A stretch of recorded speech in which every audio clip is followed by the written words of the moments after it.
मनसे अध्यक्ष राज ठाकरे यांनी आज विदर्भातील आत्महत्याग्रस्त शेतकरी यांच्या विधवा पत्नींची भेट घेतली।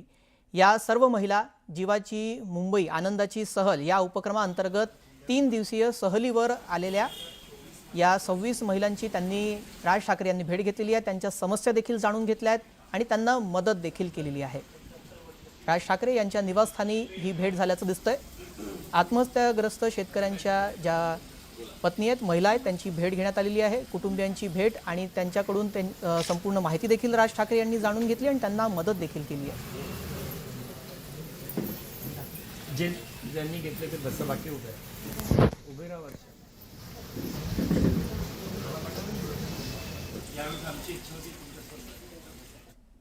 मुंबईमध्ये तांत्रिक बिघाडाचा फटका अंधेरी गुंदवली मेट्रोला बसलेला आहे। तांत्रिक बिघाडामुळे मेट्रो वाहतूक विस्कळीत झाली आहे। मेट्रोमुळे अडकलेल्या प्रवाशांना सुखरूप बाहेर काढण्यात आलेलं आहे। ऐन सकाळच्या वेळेमध्ये झालेल्या या बिघाडामुळे प्रवाशांना मनस्ताप सहन करावा लागलेला आहे। अंधेरी ते गुंदवली मेट्रोमध्ये हा बिघाड झाला आणि याचा फटका प्रवाशांना बसलेला आहे। सकाळी कार्यालयात जायची वेळ असते, ऑफिसला जायच्या वेळेवर अशा प्रकारचा बिघाड झाल्यामुळे प्रवाशांना मनस्ताप सहन करावा लागला आहे। बातमी धाराशिवमधून आहे। धाराशिवमध्ये शिवसेनेतील अंतर्गत वाद पुन्हा चव्हाट्यावर आलेला आहे। शिवसैनिक अजित खोत यांनी पालकमंत्री प्रताप सरनाईक यांच्यावर पक्ष भाजपाच्या दावणीला बांधल्याचा आरोप केला होता।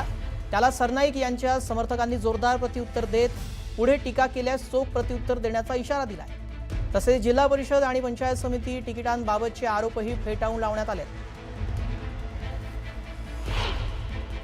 या जिल्ह्यामध्ये शिवसैनिकावरती अन्याय करून भारतीय जनता पार्टी वाढवण्याचं काम अजित पिंगळेच्या माध्यमातून राणा पाटील या ठिकाणी करत आहेत। नगर परिषदलाही त्याच पद्धतीचा अन्याय शिवसैनिकावरती केला आणि अशाच पद्धतीचा अन्याय जिल्हा परिषदमध्येही केला जातोय आणि ह्या सगळ्या गोष्टीचा आवाज उठवण्याच्या दृष्टिकोनातून आम्ही एकनाथभाई शिंदे यांच्याकडे या सगळ्या मागण्या आम्ही मांडणार आहोत, ह्या व्यथा मांडणार आहोत। यामध्ये पालकमंत्री असतील, संपर्क प्रमुख असतील आणि प्रभारी जिल्हा प्रमुख असतील, या तिघांनी मिळून हा शिवसेना धाराशिवचा बालेकिल्ला असलेला पक्ष हा दावणीला बांधण्याचं काम त्या ठिकाणी केलेलं आहे। माझ्या पक्षातल्या शिवसैनिकांनी जर त्यांच्यावर टीका केली तर त्यांना चोख उत्तर येणाऱ्या काळामध्ये एक शिवसैनिक, राज्य आंदोलन समन्वयक व राज्य शिक्षक सेनेचा उपाध्यक्ष म्हणून आणि माझे शिवसैनिक म्हणून माझी जिम्मेदारी आहे। मी बाळासाहेब ठाकरेचा शिवसैनिक आहे, एकनाथ शिंदे साहेबाचा एक इमानदार शिवसैनिक आहे। 100% त्याला जसेचे तसे तोड उत्तर देणार। धाराशिवमध्ये एकीकडे आरोप प्रत्यारोप होत आहेत तर दुसरीकडे जिल्हा परिषदेतील सत्ता स्थापनेच्या हालचालींना देखील वेग आलाय। महायुतीतील सत्तेसाठी जुळवाजुळव सुरू आहे। अशातच माजी मंत्री आणि आमदार तानाजी सावंत यांनी उपमुख्यमंत्री एकनाथ शिंदे यांची भेट घेतली आहे। या भेटीमुळे जिल्ह्यातील सत्ता समीकरणांबाबत नव्या चर्चांना उधाण आलंय। दरम्यान महायुतीतील घटक पक्षांमध्ये समन्वय राखत सत्ता स्थापनेसाठी अंतिम निर्णय लवकरच जाहीर होण्याची शक्यता आहे। अध्यक्षपदासोबतच सभापती पद आणि इतर महत्त्वाच्या पदांबाबतही तोडगा निघणार का, याकडे सर्वांचं लक्ष लागलं आहे। धाराशिव जिल्हा परिषदेमध्ये सत्ता कोणाची आणि अध्यक्षपदाची माळ कोणाच्या गळ्यात पडणार, याचा निर्णय पुढील काही दिवसांमध्ये स्पष्ट होणार। धाराशिवचे आमदार राणा जगजितसिंह पाटील यांच्या पत्नी अर्चना पाटील यांच्यावर होत असलेल्या घराणेशाहीच्या आरोपांवरून चंद्रकांत पाटील यांनी अर्चना पाटील यांची पाठराखण केली आहे। घराणेशाहीचा आरोप करणाऱ्यांनी अर्चना पाटील यांचं काम पाहावं। त्या गेल्या अनेक दिवसांपासून राजकारणामध्ये सक्रिय आहेत, वेगवेगळी पदं त्यांनी भूषवली आहेत। घराणेशाहीचे आरोप करायचेच असतील तर मग राज्यात वरपासून खालपर्यंत बोलावं लागेल असं म्हणत चंद्रकांत पाटलांनी शिवसेना पक्षातील नेत्यांवर अप्रत्यक्षपणे टोला लगावलाय। घराणेशाहीचा आरोप करताना तो कॅन्डिडेट हा कर्तृत्वानंही आहे ना हे बघायला पाहिजे। मला आता त्यांची हिस्ट्री माहीत नाही, पण बहुधा ऑलरेडी त्या राजकारणात आहेत, वेगवेगळ्या वेळेला निवडणुकात उभ्या राहिल्या आहेत, जिंकून आल्या आहेत, काम केलं। अशा वेळेला केवळ त्यांच्या घरातल्या त्या आहेत म्हणून विरोध करण्याचं काही कारण नाही। मग तसं मग घराणेशाहीचा आरोप तर मोठमोठ्या नावानं करता येईल ना, ती सुरुवात वरून होते, वरून म्हणजे महाराष्ट्रात वरून होते, तर मी काही त्याच्यावर बोलत नाही। पुढे बातमी सांगलीतून। सांगली महापालिकेच्या विरोधी पक्षनेतेपदी काँग्रेसचे मंगेश चव्हाण यांची निवड झालेली आहे। नगरसेवकांच्या उपस्थितीमध्ये त्यांनी पदभार स्वीकारलाय। यावेळी भाजपचे महापौर धीरज सूर्यवंशी यांच्याकडून चव्हाण यांना शुभेच्छा देण्यात आल्या। सांगलीकरांच्या विकासासाठी विरोधक म्हणून ठामपणे विरोधाची भूमिका घेतली जाईल अशी ग्वाही विरोधी पक्ष नेते मंगेश चव्हाण यांनी दिली आहे. आणि या ठिकाणी विरोधक म्हणून विरोधकाची भूमिका आम्ही ठामपणे बजावण्याचा निश्चय या ठिकाणी आम्ही सगळ्यांनी मिळून केलाय. ते उद्यापासून आम्ही आढावा बैठक घ्यायला चालू करतोय आणि आढावा बैठक घेऊन त्यामध्ये सूचना काय असतील ते प्रशासनाला देण्याचं काम आम्ही या ठिकाणी करणार आहे. पुढची बातमी पाहूया. पर्यटन नगरी म्हणून प्रसिद्ध असलेल्या लोणावळ्यातील टायगर पॉइंट पर्यटकांमध्ये विशेष प्रसिद्ध आहे. धुक्याचा, पावसाचा आणि निसर्गरम्य दृश्यांचा आनंद घेण्यासाठी हजारो पर्यटक इथे गर्दी करतात. पण मागील काही दिवसांमध्ये याच ठिकाणाची ओळख बदलताना दिसतेय. गेल्या 1.5 महिन्यामध्ये तब्बल 3 जणांनी या ठिकाणी दरीत उडी घेऊन आत्महत्या केल्याच्या घटना समोर आल्या आहेत. त्यामुळे टायगर पॉइंट आता सुसाईड पॉइंट ठरतोय का, असा प्रश्न उपस्थित होतोय. सुरक्षेच्या दृष्टीनं आवश्यक उपाययोजना का केल्या जात नाहीत, असे प्रश्न उपस्थित केले जात आहेत. विविध कारणांमुळे त्रस्त असलेल्या व्यक्तींनी या दरीत उडी घेत आपलं जीवन संपवलं. याच ठिकाणाहून आढावा घेतलाय आमचे प्रतिनिधी गणेश डुडम यांनी. पाहूयात. लोणावळ्यातील प्रसिद्ध असलेलं टायगर पॉईंट असेल किंवा लायन्स पॉईंट, या ठिकाणी तब्बल 1.5 महिन्यापासून 3 आत्महत्या झाल्याचं चित्र आपल्याला दिसून येत आहे. त्याचं कारण आहे की वन विभागाचा गलतान कारभार येथे दिसून येत आहेत. या ठिकाणी ज्या जाळ्या लावलेल्या ते अर्धवट स्थितीत आहेत. मात्र ह्या जाळ्या ओलांडून हे संपूर्ण पर्यटक पलीकडे जातात आणि नको ते धाडस करत असतात. कारण की आपण जर पाहिलं तर या ठिकाणी रील्स असेल, फोटो काढण्यासाठी ह्या जाळ्या ओलांडून हे संपूर्ण लोक या ठिकाणी येत असतात. आपण जर पाहायला गेलं तर गेल्या 1.5 महिन्यापासून ह्या ज्या 3 आत्महत्या झालेल्या आहेत त्या जरी त्याचं वेगवेगळं कारण असेल, परंतु त्याचं जर आपण पाहायला गेलं तर या ठिकाणी ज्या तुटलेल्या जाळ्या आहेत त्या जाळ्यातून हे पलीकडे जातात आणि आपली जीवनयात्रा संपवून टाकतात. परंतु वन विभागाने की याकडं लक्ष द्यायला पाहिजे. कारण की स्थानिक लोणावळाकर असेल किंवा शिवदुर्ग रेस्क्यू टीम असेल किंवा स्थानिक पोलीस, त्यांनी प्रत्येक वेळेस वन विभागाला याबाबत सतर्कता जनजागृती केलेली. परंतु वन विभाग याकडे कधी लक्ष देणार आणि येथील ज्या जाळ्या पूर्णपणे कशा बसवतील त्याकडं आता संपूर्ण लोणावळाकरांचं लक्ष आहे.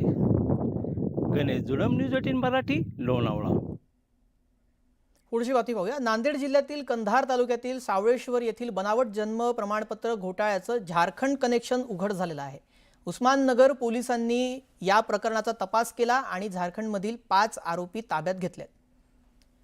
CRS पोर्टल हॅक करून 15,569 बनावट प्रमाणपत्रांची नोंद या टोळीनं केली होती. त्यानंतर झारखंडमधून 5 जणांना या संदर्भात ताब्यात घेण्यात आलाय. उस्माननगर पोलीस स्टेशन हद्दमध्ये एक गुन्हा दाखल झाला होता आणि ज्यामध्ये की जवळपास 15,600 इतके फेक बर्थ रजिस्ट्रेशन होण्याचे ॲलिगेशन आहे, प्रमाण आहे. आणि त्यामध्ये आमची नांदेड जिल्हा पोलीसनं टेक्निकल इंटेलिजन्सवर आणि ग्राउंड इंटेलिजन्सवर झारखंडमध्ये जाऊन जवळपास 5 लोकांना आम्ही अटक केलेला आहे आणि ट्रान्झिट वॉरंट घेऊन सगळ्यांना इथे येऊन कोर्टमध्ये आम्ही पेश केलेला आहे. त्याच्यावर आम्हाला 20 तारीखपर्यंतची PCR भेटलेला आहे. आणि त्यांचे रोल, त्यांचे मास्टर माइंड किंवा काय मोटिव्ह होता, अजून कोण कोण ह्यामध्ये इन्व्हॉल्व आहे, हा तपासमध्ये समोर येईल. आत्ता जी परिस्थिती आहे त्यामध्ये आम्ही 5 लोकांना आतापर्यंत अटक केलेला आहे आणि पुढील तपास चालू आहे. पुढे बातमी वर्ध्यातून. वर्ध्याच्या विश्रामगृहामध्ये गेल्या 6 महिन्यांपासून पाणी पुरवठा बंद आहे. पाणी नसल्यामुळे झाडंही सुकायला लागली आहेत. तसेच नागरिकांना प्रचंड त्रास इथे सहन करावा लागतोय.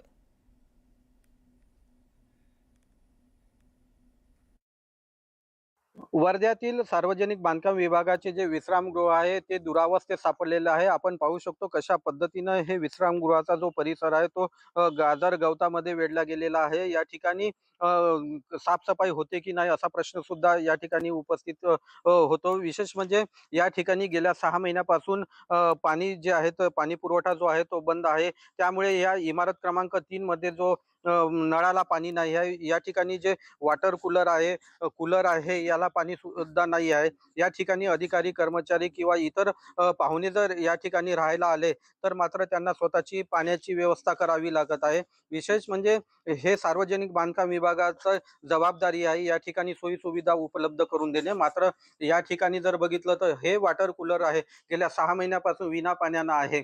त्यामुळे येथील कर्मचाऱ्यांना सुद्धा बाटली भरून पाणी आणावं लागते आणि आपली सोय करावी लागते. एकंदरीतच पाहता शासनाचा मोठ्या प्रमाणात या मेंटेनन्सवर मोठा खर्च केला जातो, मोठा खर्च होतो. तरी पण या ठिकाणी जर अशी परिस्थिती निर्माण होत असेल तर शासनाचा हा निधी जातो कुठं? शासनाची जी व्यवस्था आहे ती कशा प्रकारे कोलमडली आहे हे यावरून दिसून येते. एकंदरीतच पाहता तर हा जर परिसर जर आपण बघितला तर या परिसरामध्ये मोठ्या प्रमाणात गाजर गवत वाढलेलं आहे.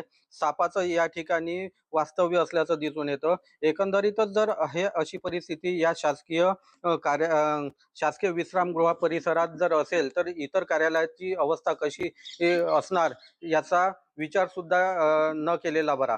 नरेंद्र मते, न्यूज 18 मराठी.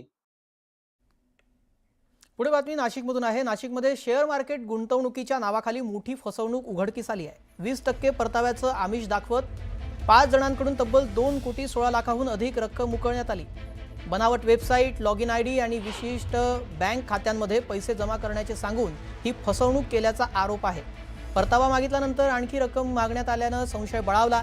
या प्रकरणामध्ये नाशिक सायबर पोलिसांनी गुन्हा दाखल केलेला आहे आणि या संदर्भात तपास देखील सुरू केला आहे. प्रकरणामध्ये एकूण 5 लोकांची 2,16 लाख रुपयाची फसवणूक झालेली आहे. त्याच्यामध्ये त्यांना प्रथम व्हॉट्सअपद्वारे कॉल करण्यात आलेला. त्याद्वारे त्यांना सांगण्यात आलं की तुम्हाला दर महिना 20%, 30% आम्ही रिटर्न्स देऊ. त्या आमिषाला बळी पडून या इन्व्हेस्टरनी त्याच्यामध्ये इन्व्हेस्ट केली. त्याच्यामध्ये त्यांना इन्स्टिट्यूशनल स्टॉक्स, IPO, त्याच्यानंतर शेअर मार्केट, स्टॉक मार्केट्स असं वेगवेगळ्या माध्यमातून त्यांना प्रॉफिट देण्याचं आमिष दाखवण्यात आलं. त्या आमिषाला बळी पडून या 5 गुंतवणूकदारांनी त्याच्यामध्ये गुंतवणूक केली. त्यांना प्रॉफिटही दाखवण्यात आलं, परंतु त्यांना काही ते रिटर्न्स मिळालेले नाहीत. नाशिकच्या उपनगर हद्दीमध्ये धाडसी घरफोडीची घटना समोर आलेली आहे. KJ मेहता शाळेजवळील दुर्वांकर बंगल्यावर चोरट्यांनी खिडकीचे ग्रिल तोडले आणि पहाटे 2:30 वाजता प्रवेश करत सोनं चांदीचे लाखो रुपयांचे दागिने लंपास केले. कुटुंब बाहेरगावी असल्याचा फायदा घेत ही चोरी करण्यात आली. संपूर्ण घटना CCTVमध्ये कैद झाली आहे. उपनगर पोलीस ठाण्यामध्ये गुन्हा दाखल करण्याची प्रक्रिया देखील सुरू आहे.